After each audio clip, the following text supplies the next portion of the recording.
दोस्तों, बड़ी तेजी से अमेरिका की मिसाइल खत्म हो रही है, टॉमाहॉक मिसाइल स्पेशली, क्योंकि बहुत ज्यादा उसने इस्तेमाल की है।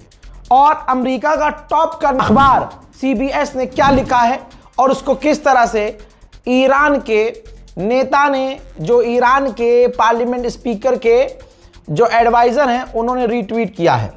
देखिए, CBS न्यूज में छपा कि टॉमाहॉक अमेरिका की बहुत तेजी से जो यूज की गई है वो अब दोबारा उतनी तेजी से भरी नहीं जा सकती।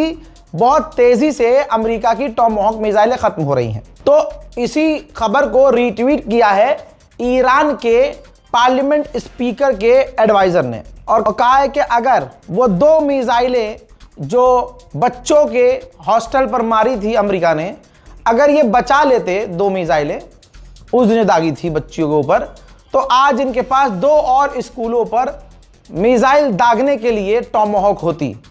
यानी पूरी तरह से ईरान इन्हें सोशल मीडिया पर नंगा कर रहा है, तंज कस रहा है, क्योंकि इसी टॉमाहॉक मिसाइल को उस मनाब के इलाके में बच्चियों के हॉस्टल पर दागा गया था। पहले एक दागी गई थी, फिर उसके 10 मिनट के बाद दोबारा दूसरी दागी गई थी, जिस वजह से 175 बच्चियां शहीद हो गई। ईरान ने आधिकारिक तौर पर कहा है कि जमीनी जंग लड़ना हमारी स्पेशलिटी है। भाई, हम मास्टर हैं जमीन पर लड़ने के। हमने तो अभी तक सिर्फ मिसाइलों की जंग देखी, लड़ी, और हम तो एक्सपर्ट हैं। तो अमेरिका का स्वागत है, अमेरिकी फौज आए और चेक कर ले, और हम हर सिनेरियो के लिए तैयार हैं। हम पर किसी भी तरह से आओ, कैसा भी हमला करो,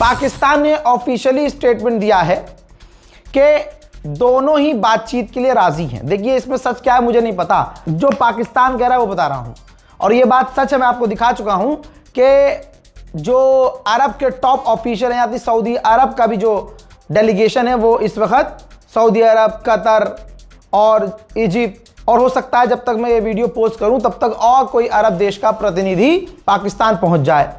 तो अब खिचड़ी तो पक रही है, लेकिन अब ईरान के ऊपर ऑफिशियली बोला है पाकिस्तान ने। पाकिस्तान ने कहा कि दोनों पक्ष बातचीत के लिए राजी हैं और बातचीत चल रही है। वो बात अलग है कि अभी डायरेक्ट बातचीत ईरान नहीं कर रहा होगा, क्योंकि ईरान का कोई प्रतिनिधि नहीं पहुंचा है पाकिस्तान। ईरान के मेंबर ऑफ पार्लियामेंट स्पीकर ने नंगा किया है अमेरिका को। दोस्तों, 47 साल पहले ईरान के अंदर बादशाह था, बादशाह थी, डेमोक्रेसी नहीं थी। उस वक्त वहां ट्रेंड शुरू हुआ था, आंदोलन शुरू हुआ था कि नो किंग, हमें बादशाह नहीं चाहिए। ठीक, अब जो डोनाल्ड ट्रंप के खिलाफ पिछले 2-3 दिन से अमेरिका में खतरनाक प्रदर्शन शुरू हुए हैं, उसका मेन स्लोगन है नो किंग। समझ रहे हैं आप? तो ये पोस्ट किया है ईरान के पार्लियामेंट स्पीकर ने, जिसमें आप देखेंगे लेफ्ट साइड ईरान ने ऊपर और नीचे उस जमाने में 47 साल पहले जो प्रोटेस्ट हुआ था बादशाहत के खिलाफ, उसका भी टाइटल नो किंग था।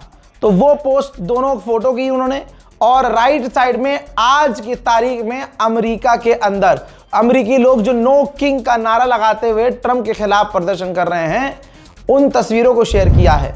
और ईरान के पार्लियामेंट स्पीकर ने कहा, मुबारक हो, जो आज तुम्हारे यहां हो रहा है ये 47 साल पहले हम कर चुके हैं। उधर ईरान का नुकसान अगर हम देख रहे हैं तो ईरान का फायदा भी देखना चाहिए।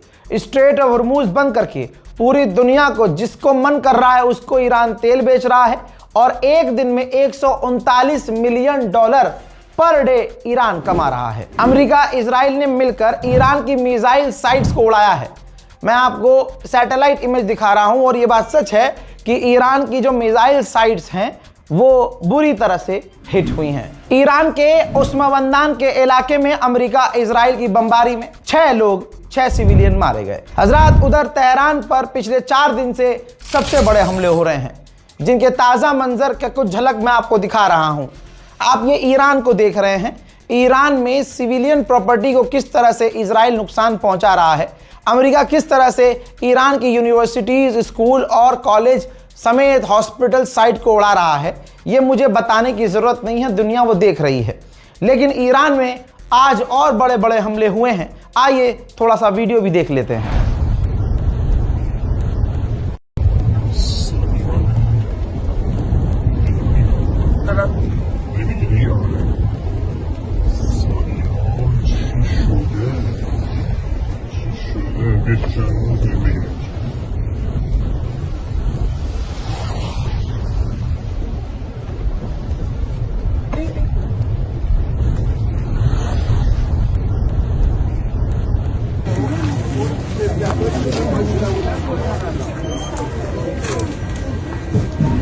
उधर अमेरिका का मिडिल ईस्ट का सेंटोम का कमांडर इजराइल पहुंचा है।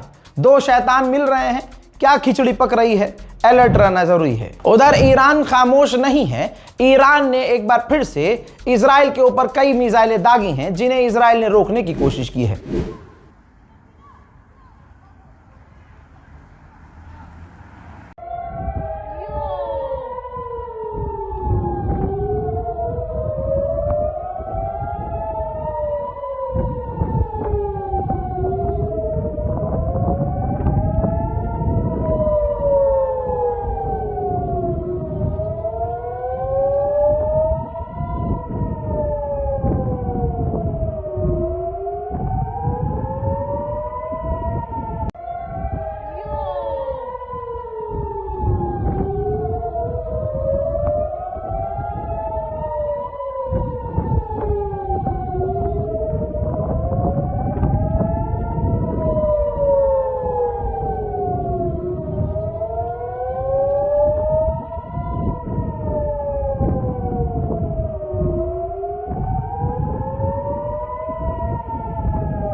दोस्तों आप सोच नहीं सकते, इतिहासकार कह रहे हैं कि अमेरिका को जितना नुकसान हो रहा है वर्ल्ड वॉर 2 में भी इतना नुकसान नहीं हुआ था, बल्कि कहा यह जा रहा है कि वर्ल्ड वॉर 2 के बाद अमेरिका को सबसे ज्यादा नुकसान पहुंच रहा है। अगर आप मार्केट की बात करें तो स्टॉक मार्केट की वजह से सिर्फ स्टॉक मार्केट का जो नुकसान हुआ है 12 ट्रिलियन डॉलर का नुकसान हो गया अमेरिका को। भाई मैं बिलियन की बात नहीं कर रहा हूं, मिलियन की बात नहीं, टी फॉर टायर, ट्रिलियन की बात कर रहा हूं। 12 ट्रिलियन डॉलर का अमेरिका को नुकसान हो चुका है। तो ऑब्वियसली ये ईरान की जीत और ईरान की इस स्ट्रेटेजी का फायदा ईरान को मिल रहा है और अमेरिका नुकसान में। लेबनान के अंदर जो ईरान के एम्बेसडर हैं, लेबनान ने उन्हें निकाल दिया है। कई दिन पहले बोल दिया था आप निकल जाओ। अब दिक्कत यह है कि आज लास्ट डे है, उनके पास कुछ ही घंटे बचे हैं, लेकिन अभी वो लेबनान से वापस नहीं गए हैं। लेबनान में जो अमेरिकी यूनिवर्सिटीज हैं उन्होंने अब, क्योंकि ईरान ने धमकी दी है कि इलाके में अमेरिका की यूनिवर्सिटीज को निशाना बनाएंगे, इजराइल से लिंक्ड यूनिवर्सिटी को निशाना बनाएंगे, जिसके बाद मामला अब ये है कि लेबनान के अंदर अमेरिकी यूनिवर्सिटी ने ऑनलाइन क्लासेस शुरू कर दी हैं। हजरात 2 घंटे पहले, रात को भारतीय वक्त के मुताबिक 11 बजे करीब, उससे पहले ही काफ़ी दिक्कत हो रही थी। एक बड़ी बात बता दूं, जो YouTube है वो पूरी तरह से डाउन हो गया। YouTube जो एनालिटिक्स होता है वो नज़र नहीं आ रहा था, सब्सक्राइब 0 हो गए थे। YouTube जो डैशबोर्ड है जहां आपके व्यूज़, लाइव काउंट, अर्निंग्स, इसके अलावा एनालिटिक्स, व्यूज़ कहां से आ रहे हैं, ये जो पूरा दिखता है बैक पैनल पर, ये सारा गायब हो गया था। कुछ देर के लिए लगा कि भैया ये एक बार फिर से, मतलब मेरे साथ तो होता रहता, अब तो आम हो गया है, लेकिन थोड़ी देर बाद पता चला कि YouTube ही डाउन हो गया है। अब देखना ये है, मुझे नहीं पता कि ये वीडियो अपलोड, मैं अभी शूट कर रहा हूँ ना, मुझे नहीं पता कि ये वीडियो कब पोस्ट होगी। शूट करने के फ़ौरन बाद अपलोड कर पाएंगे कि नहीं कर पाएंगे, क्योंकि बहुत स्लो हो चुका है, डाउन है YouTube।